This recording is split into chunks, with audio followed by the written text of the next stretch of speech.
اعوذ باللہ من الشیطان الرجیم، بسم اللہ الرحمن الرحیم۔ السلام علیکم۔ ہدایت کیا ہے؟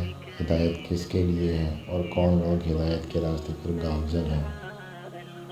سورہ بقرہ آیت نمبر 2 میں اللہ تعالیٰ فرماتے ہیں، یہ کتاب یعنی قرآن مجید، اس میں کچھ شک نہیں کہ اللہ کا کلام ہے، پرہیزگاروں کے لیے رہنما ہے، جو غیب پر ایمان لاتے اور آداب کے ساتھ نماز پڑھتے اور جو کچھ ہم نے ان کو عطا فرمایا ہے اس میں سے خرچ کرتے ہیں، اور جو کتاب اے پیغمبر تم پر نازل ہوئی اور جو کتابیں تم سے پہلے پیغمبروں پر نازل ہوئیں سب پر ایمان لاتے اور آخرت کا یقین رکھتے ہیں، یہی لوگ اپنے پروردگار کی طرف سے آئی ہوئی ہدایت پر ہیں اور یہی لوگ کامیاب ہیں۔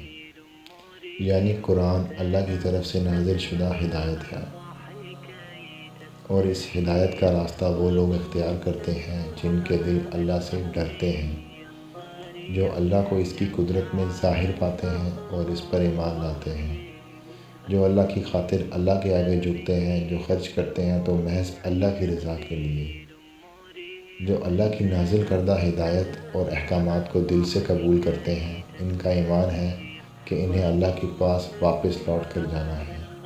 جس دل میں اللہ کا ڈر اور خوف پیدا ہو جائے وہ دنیا سے بے نیاز ہو کر ہدایت کے راستے پر چل پڑتا ہے، پھر وہ اپنے وقت کو اور اپنے وسائل کو اللہ کی امانت سمجھتا ہے اور اسی راستے پر چلتے چلتے اپنے پروردگار سے واپس جا ملتا ہے۔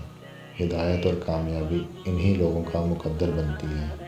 اللہ مجھے اور آپ کو ایسی ہدایت اور کامیابی عطا کرے، آمین۔